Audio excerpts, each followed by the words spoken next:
Happy birthday to you. Happy birthday to you. Happy birthday to. Happy birthday to you.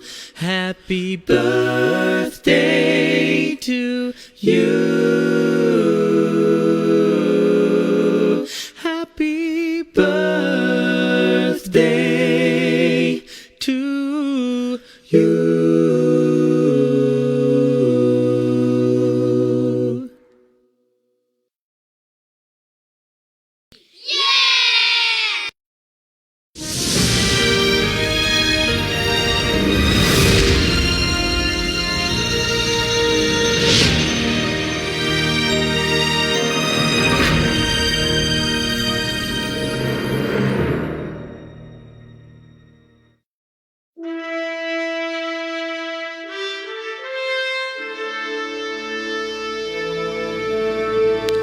If the rest of the world thinks that we will vanish quietly into the night, throw down our resolve, and cower the indecent and grotesque atrocities now unfolding in our land and homes and streets and communities, I will hasten to remind them that we Ambazonians are descendants of the stock of hard-toiling men and women. We are the children of the nameless many. We will resist till the last one of us the intrusion and aggression of French Cameroon on our land and our people.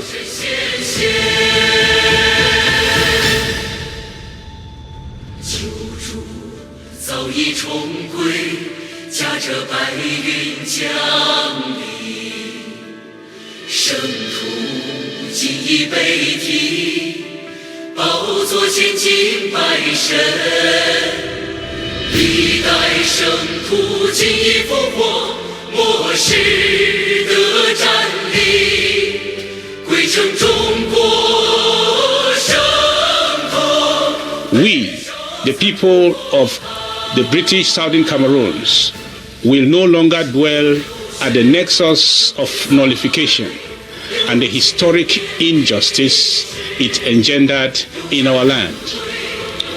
We will fight for justice, because fighting for justice is to fight for right. We will fight against Mr. Biya's summon of foreign martial support for his butchery of our people and the spoiling of our land and our lives.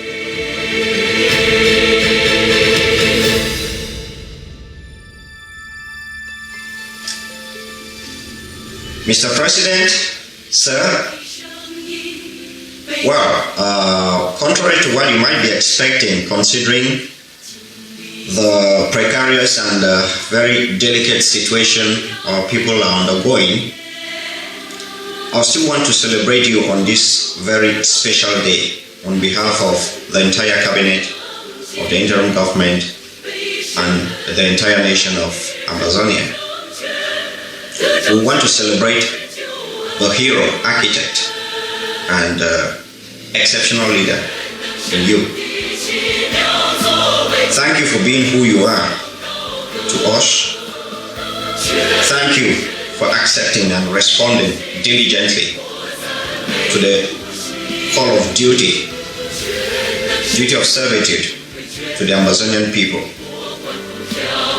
You're making history. What else? I'm proud of you. Ambazonian people are equally very proud of you. Happy birthday and best wishes for strength and more prosperous days. Sako, happy birthday from Bui County. You serve you. Very mali vedu shoboya. Olina lavana wabako emopeware jarawono wunya Lingba jikatoto mama ikalo elitenge ne wonu unya uma ema emotielu aru amboko Dr. Rako amayawe wenga ruelele Dr. Rako ende ne ulango to lo aweno wa Sako Mezam County wofika me yambro keswenge anwe ningborn ntingo fika me chimbro au lobe biyabi ribrobo. Happy birthday. Asango Sako seba bekupe mwanengo ba se lemewe milente me ponechia Dieu anamewe. Dr.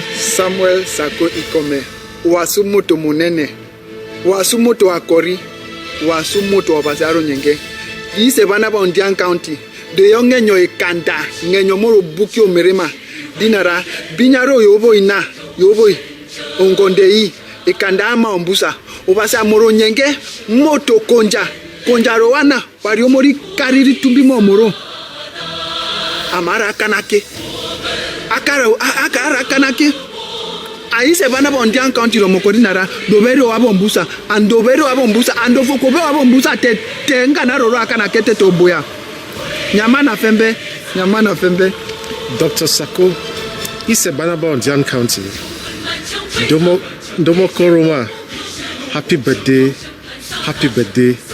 Oboso. Woo!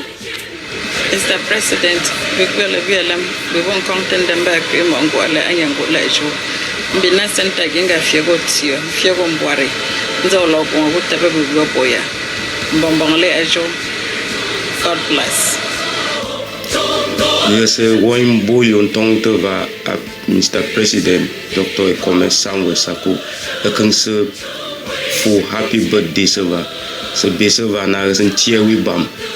A tongue to a Besova now fight na toko tango na fini for 4 years of Atakawa Lears as Zenner Saboya, a young Nakabu. Chivia, Pao Soya, Van Gokutumja, Kimangainde, Mashima Biga, Nina. Musi yang sudo. Tehi bishe Baba Sako kudwe ande buso amampie a modele menchum. Baba Sako Baba Momo biga happy birthday. Ga nyoko wene no we abara nige no techang. We went away to go boy amine. Happy birthday, President. Merem don't TV woman, you vat mengat over happy birthday. Do a chunk to you bene maya vewo or tove or tofa make okay with taking okay. Second to the church one same. Yet again, okay, only a woman you vat you know. Happy birthday once more, our president.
For making you a nation, a joy forevermore. Ambazonian, land of free.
Fellow citizens of Ambazonia, my dear people, my sovereign people, we have not come this far because of the keen expertise of any single individual or group. This is the sum of our collective effort. If truly we gained lessons from the actions of our heroes past or observed very closely their successes and failures, then we must scrutinize our acts of today. We must be honest to assess the direction of our every move and ask ourselves very simple questions. We must ask ourselves if our policies are for the common good or for our personal gains. The interim government is conscious of the fact that the people expect us to play the lead role in all our revolutionary efforts. Let's visualize for a moment that glorious day when our great people, now scattered all over the world, will gather their bits and might at the foot of Mount Sako to raise our blue and white stripes and shout out tears of joy and sing our songs of victory. I have come to you today with mixed feelings. Feelings of agony and empathy for our fallen heroes, for our detained leaders who are scheduled to appear in the Yaoundé High Court tomorrow, Thursday, by a habeas corpus suit against La République du Cameroon. Feelings of a sense of sorrow for the unrelenting conspiracy by the French and Bia's regime to compel us to remain in bondage.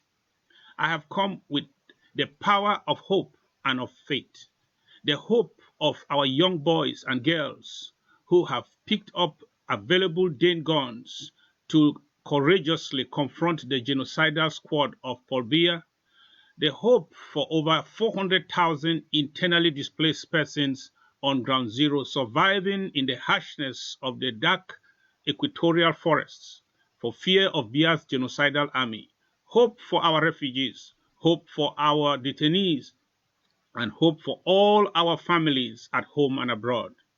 I have also come with feelings of joy. Joy for the willingness of the interim government and all frontline leaders to collaborate to fight for our people. Joy for the passion I see in the eyes of our people in the diaspora, some taking up extra jobs and working extra time just to fund our revolution. Others with an amazing sense of servitude, donating their time day and night voluntarily just to ensure excellence in what we do as a government of the people and as a nation. Joy for the exceptionally cultured behavior and courage demonstrated by our restoration forces on ground zero in recent days. Most especially, I have come with gratitude for all the donations towards the advancement of our revolution. When I scan through the social media space and read your determination and commitment to this revolution, it kills that silent and insignificant voice of fear in me. It heightens my spirit and directs my steps straight to where.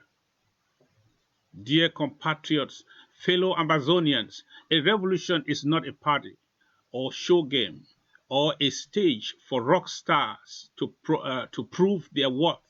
Neither is a competition of egos.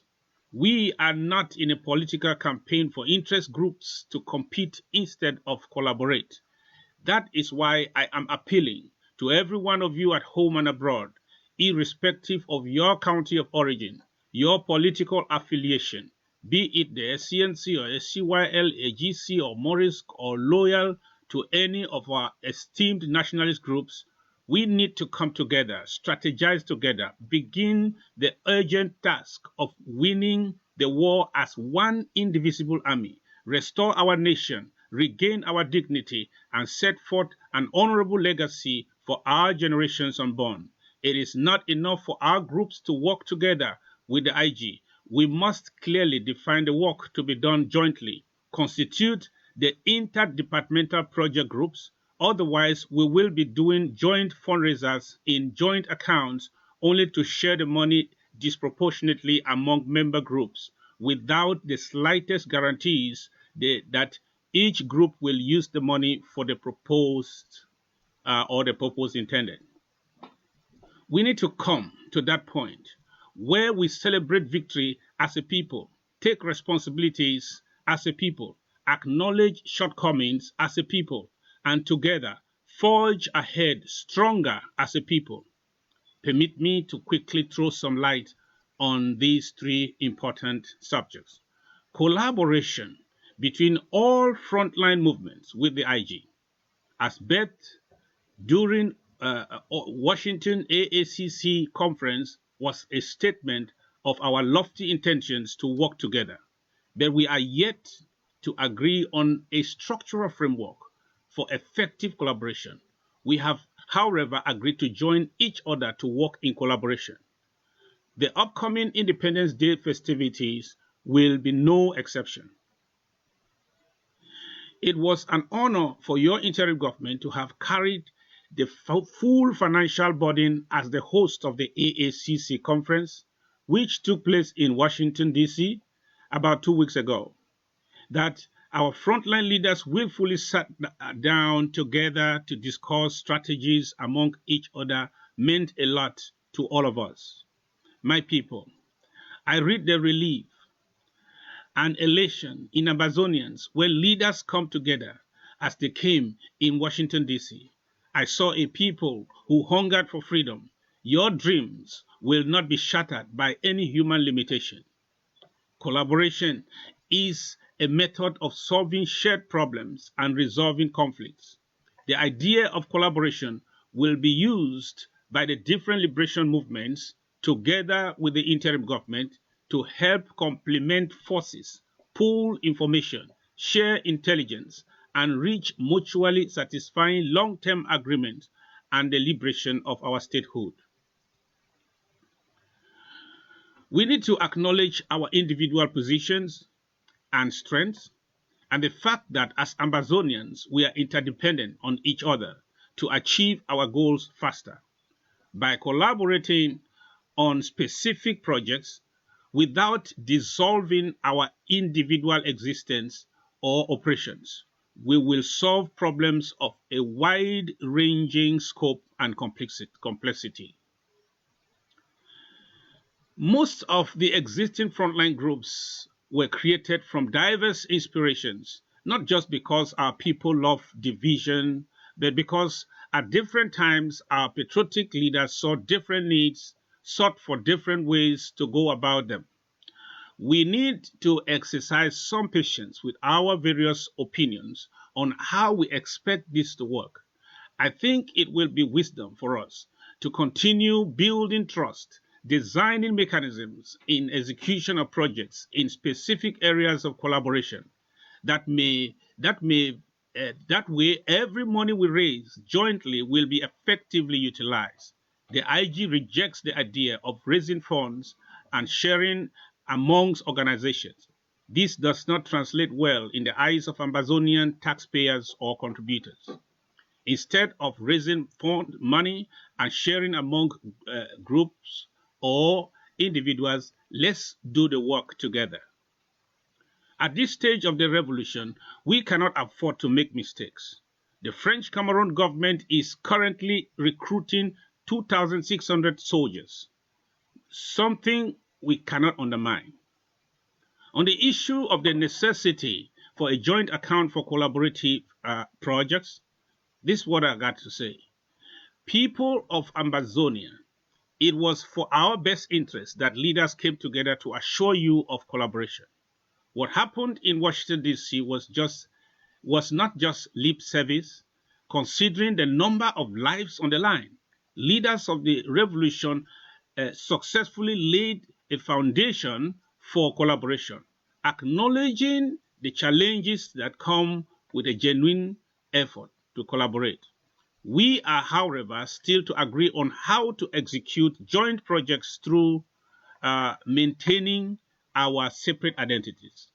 Fellow Ambazonians, a joint account is the final component of well-defined projects for collaboration.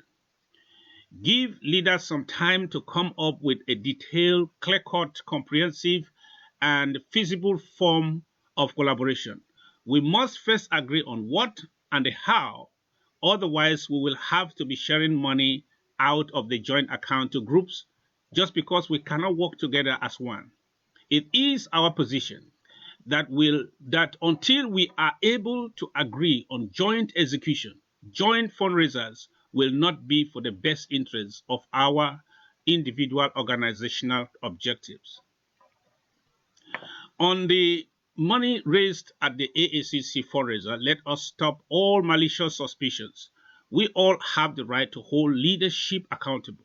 I indulge Ambazonians to rather ask their leaders of the different movements involved, to clarify them on whether the money raised after the AACC has been mismanaged or is being used as declared.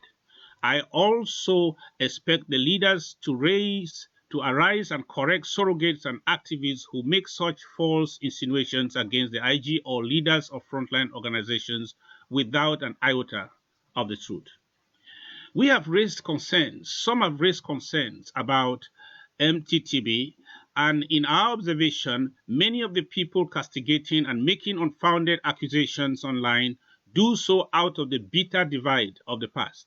Some, if not most, may not even have participated financially in the program, so could not expect to have a financial report such as we presented to our country coordinators. They are probably the same people who fought desperately against the whole idea of the mega fundraiser. The consequence is ours, is that we are not able to raise more than 1/3 of what we needed, yet they expect the IG to nevertheless deliver 100% of promised expectations. That is like playing politics in the middle of a merciless war. Why did we not allow the IG to raise the 2 million first before expecting delivery? We shoot ourselves in the foot, then wonder why we cannot run well.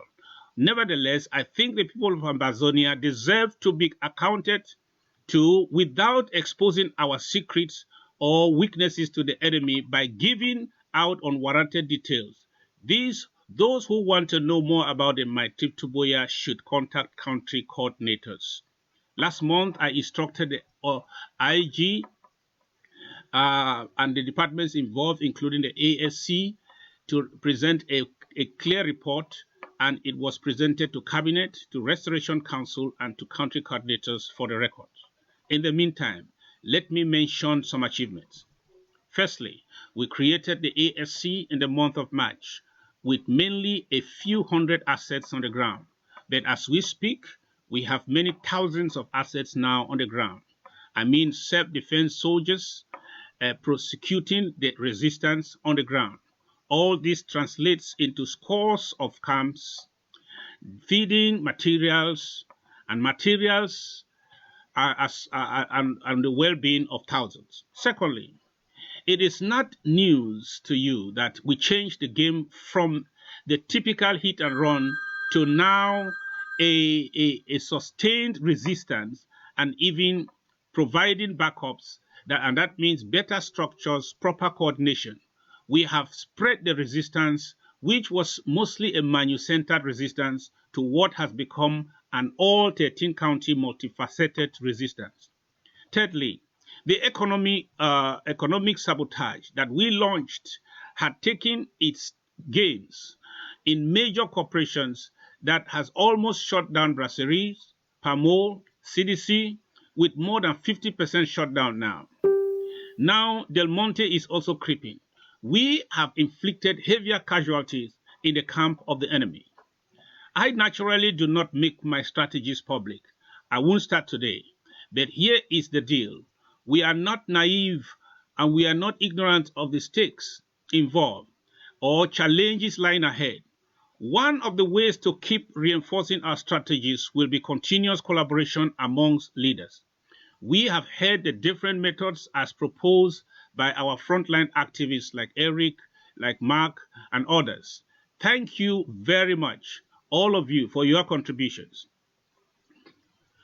If you followed my address to the nation on the 22nd of July, I explained very succinctly a method that the IG was already considering, working on a formula which is almost similar to the county by county idea, though with some slight differences on the administrative setup and financial organization. That is why I think we will need to dialogue, refine this brilliant idea, and ensure that we produce the best. Remember that at this stage, we cannot afford to make mistakes. In preparation of our Independence Day activities, I will be reaching out to all the activists, the youth and the women and all our esteemed leaders in the days ahead. Let us all endeavor to give that day the impetus it deserves. In the end, the idea of mobilizing our people and promoting awareness by affirming our independence nationally and internationally is not a mistake at all. We will not be ignoring the action we must maintain or escalate on ground zero simultaneously. Listen, my people, there shall be no election in Ambazonia come October this year. It is time to join our special IG project called Ambazonia for Ground Zero.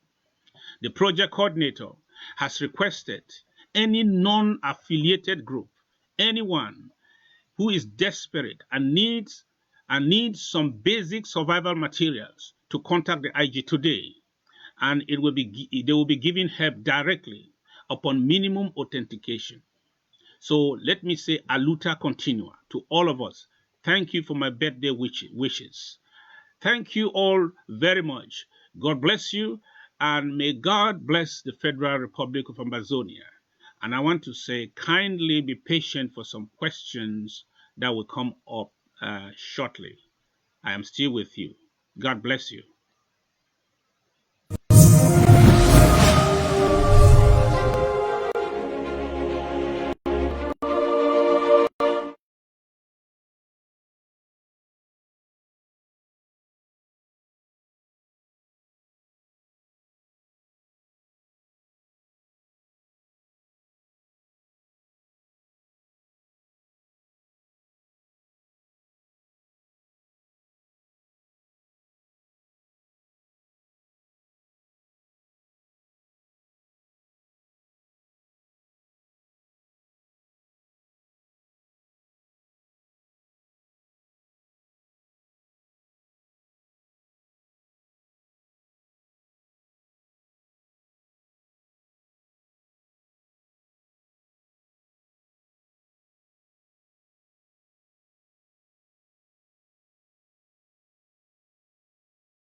Dear televiewers, thank you for respecting today's rendezvous on our weekly situation with the acting president of the Federal Republic of Ambazonia.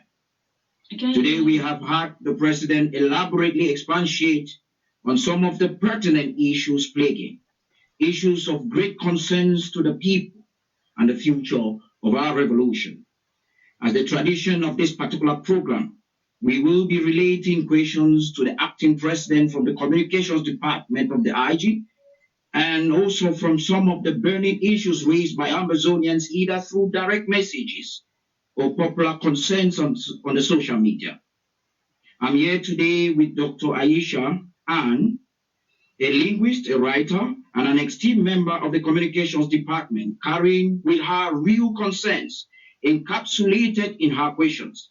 But before we get into the questions, permit me to thank the President for the opportunity to ask questions on behalf of the entire nation. Happy birthday, Mr. President, sir. It is worth noting that the President naturally doesn't like to review questions beforehand. Right here, right now, Mr. President, sir, we have hard questions for you, and Dr. Aisha will be taking the lead. Dr. Aisha, please. Yes, thank you once again, and happy belated birthday, Mr. President. The first question here is about the people's interim government. It has been weeks since you announced your cabinet, and many members of your cabinet are still unknown. Is this purposeful?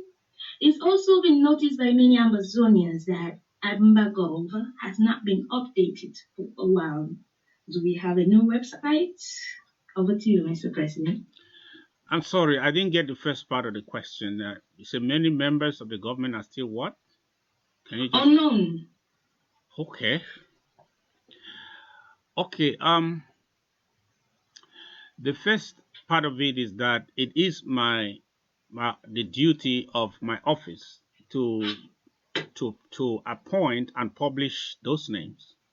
So it was the most important thing was for the media and our media space, official media space, to make known those persons and by videos, by write-ups on their biographies, and try to make the public to know them.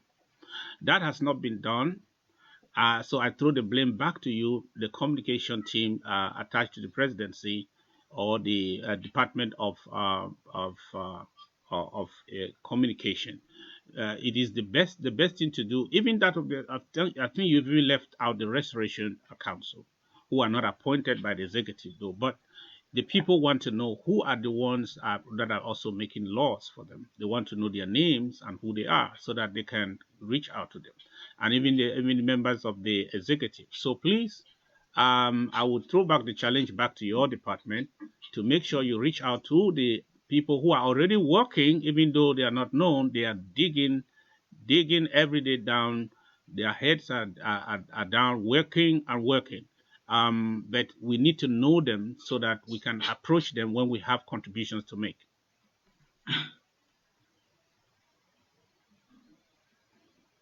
Okay, thank you very much, Mr. President, for the response. I will be taking the next question. Honestly, listening to you this evening, it is evident that your retreat was amazing. I'm sure you had a great time at the Martin Luther outreach. Now the next question goes thus.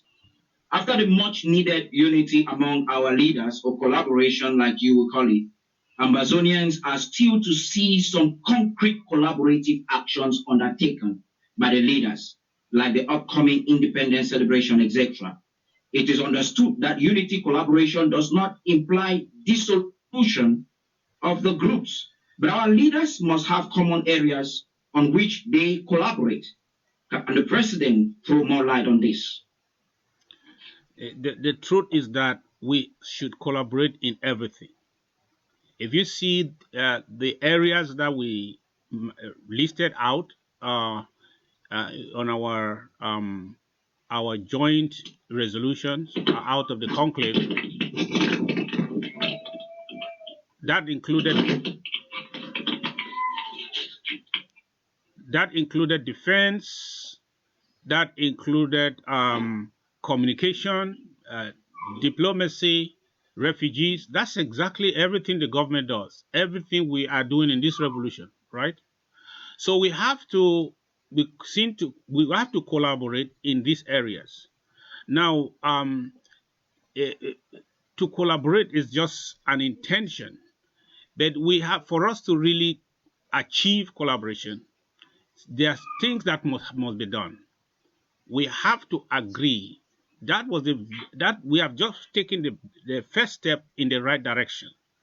That means we have decided to do that. And now we have to come again or progressively find those things we want to do together, and then actually set up structures that will be able to execute joint projects. We will see now how to bring together expertise from different groups together and mingle them into something, into one group, so that that group can carry out joint projects. Now, whatever we agree as leaders is not final, because we have organizations that have mandated us to do this. And sometimes procedure demands that we'll take it back to our groups for validation, for confirmation or ratification. And so that we can genuinely say we have agreed on this and we are going to do it. Otherwise, we know what to do, but we have not agreed on how to go about it. When you come to the how, it is more difficult than what to do, because there are many questions that will arise. Who will do it? How will it be done? Who is accountable to who? How will the funding be directed? And then, so other questions come in when we answer the question how. So I believe that we have taken the first step in the right direction. If the people can just give us some time, we are working, we are talking. Right now, as we speak, we're supposed to be having a meeting again, so that we can finalize on these very important issues and make our collaboration effective. Thank you, Mr. President. So I think Dr. Aisha will be taking the next question that has to do with my trip to Boya. Dr. Aisha, please. Yes, sir. The next question here is about finances. Mm-hmm. We all know that funding is key to the success of this revolution. Many Ambazonians, like myself, have been duly paying the levy since it was instituted. Many other projects, like my trip to Boya, have come and gone, or still ongoing. It is evident as well that not all Ambazonians contribute financially to the revolution. What is the interim government and our leaders planning to do to make sure the financial burden of this revolution is carried by every Ambazonian, especially in the diaspora, irrespective of their groups or affiliation? Thank you. Well, I think that what we need is organization and sensitization.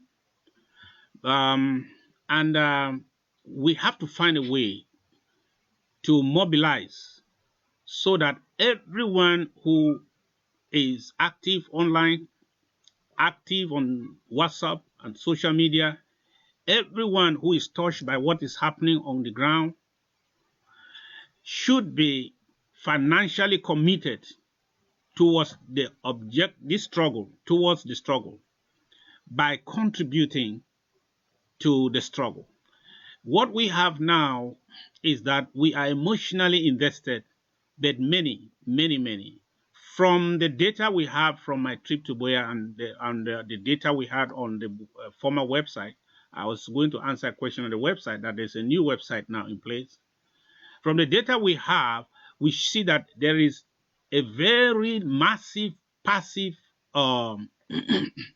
following for the struggle, and there is a very small active following. By the active following, I'm talking about those who are actively committed financially to support the revolution. We have to expand that base. When they see leadership and they see organization, and we start working together to realize goals, realize the goals of this struggle, that will enlarge our active base. I think so. Otherwise, we have to find ingenious ways of catching those people who are just loosely concerned with what is happening.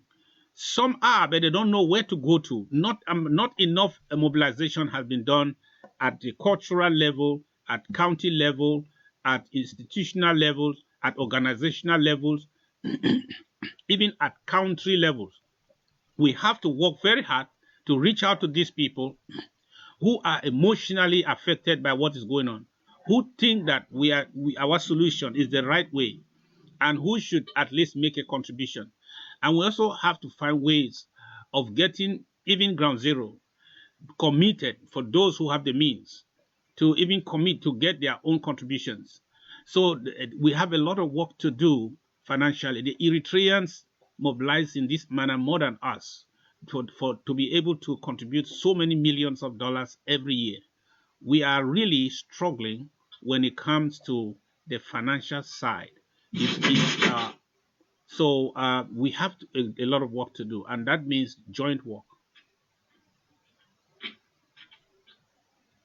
Yes, thank you, Mr. President. I think Dr. Aisha will still follow up with the next question. The next question here, sir, has to do with our most vulnerable population. There have been several distress calls from IDPs, detainees, and refugees in the past weeks.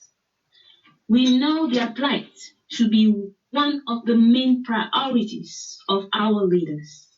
Many IDPs and refugees seem to be abandoned to themselves. Does the interim government and leaders have a mechanism in place to at least have an idea of where our people are, be it within and out of Ambazonia, so that they can make necessary resources available to them? Thank you, sir. We all know that the most difficult population to reach are the IDPs, because they are not all settled in the bushes. Some have found some space with extended family members. Some may be sleeping in garages, probably in some places. So those are very difficult to reach, for example. But they are not where they're supposed to be. They have lost their means of livelihood. And we know that the state of insecurity has only heightened, and it is not easy to reach that population. We are making some effort. That is the truth, especially the interim government. That we are not able to reach these people because we don't have the rallying power to go into a city and say, all those who are displaced, we want to see you out here, want to identify you, and we want to locate you so that we can get help to you. So it is difficult. But in some areas where our restoration forces have a predominant presence, we are able to reach out and help some people, but not enough. And that is why it pains my heart. But for the refugees, we know where some of them are. And recently, the United Nations, the UNHCR, decided to create some camps in Nigeria. But that's not good enough. We have thousands that are not in camps, real camp settings, and who are living in villages. We are doing our little we can. What we see here is not abandoning. If we use the word abandoning our refugees, is not the right word. The truth is the same. We are struggling to get the resources that we need to support our vulnerable populations in the bushes and in refugee camps. And what about those who are fighting to dodge between bullets and defend themselves and their communities? Our problem is insufficiency of funds and not abandoning or refusal or abandonment of our responsibility. That is why we are organizing. We are organizing in a way that we can be able to reach other sources of funding that are not politically, that do not require any political association. They are non-political sources. We are trying to reach them. We have reorganized in a way that I think we are going to be able to reach out to these sources that are able to help us. There is no country at war that is able to sustain its displaced and the IDP and the refugee population. All of them have depended on sources United Nations sources and private sources to help. And that's what we have to do and do effectively. So we want to also use the opportunity to appreciate the administrators in Nigeria, the Nigerian government, for whatever they are doing right now, trying to give some support. The civil society organizations, the churches, and others who are reaching out. That we are making our efforts, but our efforts are not good enough to contain the numbers and the burden and the need that we have on the ground. This need is increasing every day as we speak, because the brutality is increasing every day. And when the brutality steps up, that is how the number, the influx increases of refugees into Nigeria. Thank you, Mr. President, for that elaborate explanation. We hope that many more organizations will come up to volunteer to assist our people. Thank you so very much. As I plan to take the last two questions, I will encourage all our tele viewers to keep sharing and encourage many more people to watch. We want to apologize for starting this program late. It was because of some situations beyond our control, but we hope to make it better as the days go ahead. Now, Mr. President, I will be asking the next question concerning the announcements you made a few days ago about activities for this year Independence Day celebration. I understand that your response to the consent of the AGC leader after your government made the announcement of the activities was very clear enough. We also know that it is the duty of your government to patron organize such events. But could you tell the Ambazonian people what you are envisaging could be the cumulative benefit of the nation of Ambazonia if they will commit to the organization of this wholeheartedly? Yes, first of all, I want to correct some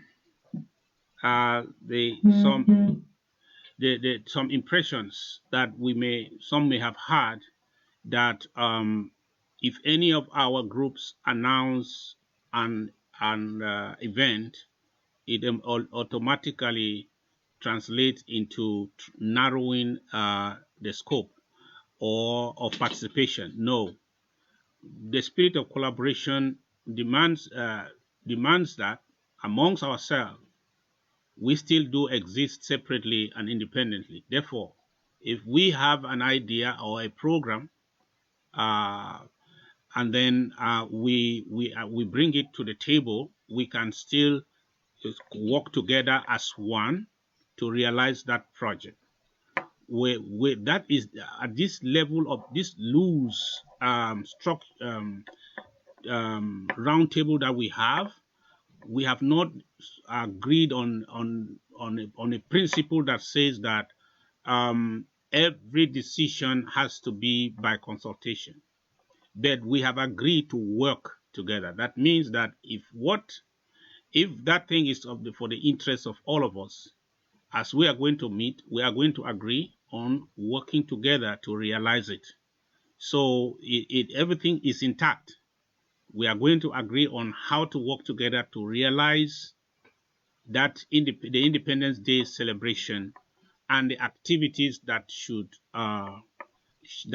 accompany this important event. I want to emphasize that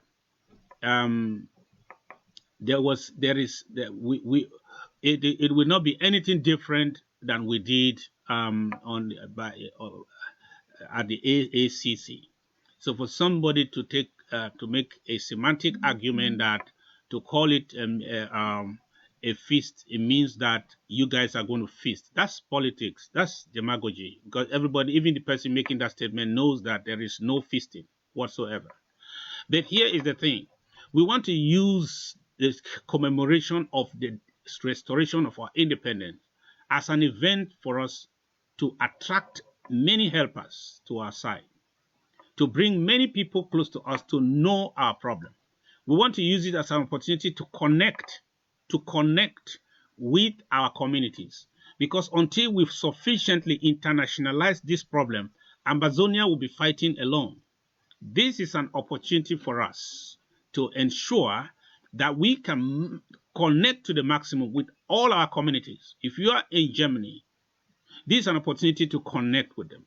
When they see us enter into their communities and with our colors, with our sorrowful story, doing something for them, for their own and their own needs, they will certainly ask you, what can we do for you? What is the problem? And so we are not feasting by doing that. And if we decide on that day that we are coming together, we are coming in our colors for fundraising, we are not feasting by doing that. It's not a fiesta. We are just being ourselves, and we are coming, reminding ourselves of who we are, and we are going to make that fundraiser a possibility, just as we did it before. So there is nothing in this program that says we undermine Ground Zero, because Ground Zero, none of these things stops Ground Zero. None of these things. We have decided, even from the last AACC, the leaders, we decided Ground Zero is the focus.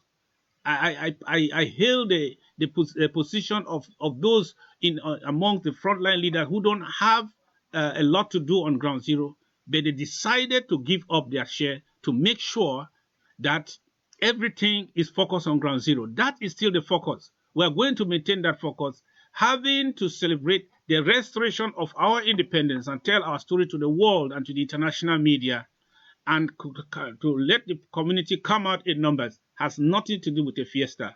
That is politics as of old. It's not now. Let's throw that aside. Let's talk about the reality. We are coming out to be heard, just like we came out to be heard. And we are coming out to make an extra sacrifice again to help our efforts on the ground and to help our efforts in any way that will take us to Buea sooner than later.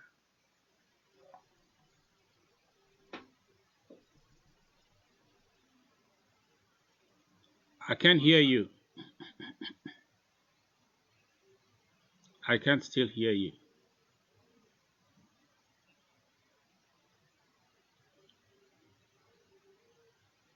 I can't hear you.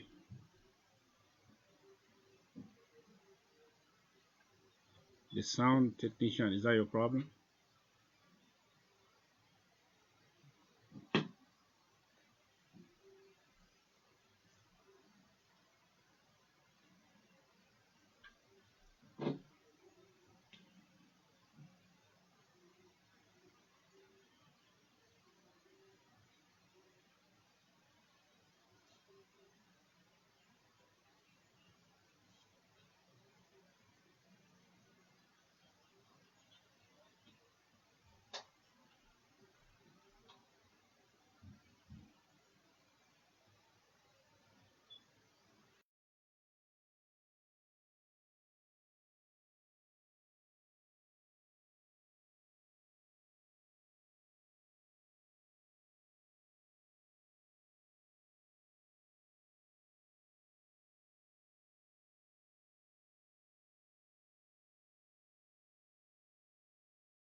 Dear televiewers, we want to apologize for the technical issues, but I'm sure it has been rectified. Yes, Mr. President, I was having a concern. We understand that as the acting president, you have taken the mantle of His Excellency Sisiko Ayuk Julius Tabe to take us to Buea, whose freedom and liberties, as well as that of dozens of our leaders and thousands of Southern Cameroonians, has been seized by La République du Cameroon. What is their current situation? And what is the IG doing to take care of their families during these difficult moments? Yes. our focus has been very much on trying to help those our leaders like His Excellency Sako and Comrade Tassan and the rest of the leaders, and even those who were locked up before now. That it translates into legal fees and a lot of expenses involved, from Nigeria to La Republique. I don't want to give figures, but they are not small figures at all. We have paid for trips. We have paid for lawyers to go to places for trips, to summons, to pay for summonses, and so that our people, we should even know where our people are. And right now, tomorrow they are supposed to be in court tomorrow, Thursday, and that is for a habeas corpus writ that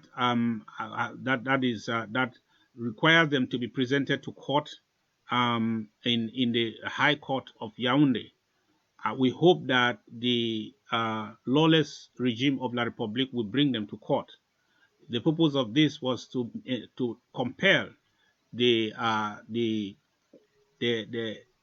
La Republique to present them bodily in court. We know that this is a lawless regime. We don't know what they will do, but we have still mobilized our lawyers. Tens of them shall be in Yaoundé, and we are also using this opportunity to mobilize our community all over the place, and people and everybody to make sure they jam the Yaoundé High Court in numbers, so that they let us show our support or just our curiosity to know what is happening. We have been trying to reach out to the families, but I want to assure you that initially, up to a time, it has not been easy to establish direct official relationship with some of the family members, because in this atmosphere, it was not easy to know who to trust and who not to trust. And when this thing happened, there were many questions, and there still are many questions. And I know of families of our victims who are still like hiding. They don't even want anyone to know them or know their phone numbers. So how do you even contact them? And then there are those that we have been able to build some trust, and they have been able to see the reason to trust some of us. And so right now we are connecting with them at personal levels, and we help at personal level. But as a government, as a structure, we have not been able to reach out officially to many of them because of obvious questions and doubts that some may have. I remember myself personally sending text messages to some that I had no reply. And those numbers were given to me by people who said, these are my people, I know them. But I sent text messages, I had no reply. I understand, because even myself, coming to sit on this seat without questions, and my questions were not answered when I took over this seat. I mean, looking all around me, it was like I was seated in hell. I did not know who is on my left, who is on my right, who is talking to me, and who is bad. What happened to the person who sat on this seat before I came? And I have no answers. So even to pick a phone call, I don't know who is talking. That is, you can imagine that to be the trauma of those who directly lost these ones, and they just disappeared one morning or one afternoon like that. So we are encouraging ourselves now to encourage those they may be hearing me now saying, we love you. We are not the problem. We are just all victims. Some of us are sitting here and the enemy is saying we are the next. We are not part of the problem. But if you can connect with us, we'll be able to do more. Some have connected, and we are trying our little best from what we have. So please, and I congratulate those organizations and those individuals who have a trusted connection and relationship with the families of our victims, and they are helping them. And I also know that there are many thousands of hours that are all over, about 3,600 in various jails. And some of us, even some of our restoration forces who were picked up and so on, a lot of it, we are talking of thousands of families that are looking up to us. This is a challenge that I challenge every Ambazonian. If you have opportunity to do anything that you can do, just go ahead and do. If the interim government is just you and I, because Sonara is not giving us some money. SNH is not giving us any money. CDC is not giving us a dime. It is what we contribute that we are able to do what we are expected to do. And some people lament so much and forget the fact that your lamentation should end with a donation. If it doesn't, then it translates into no action.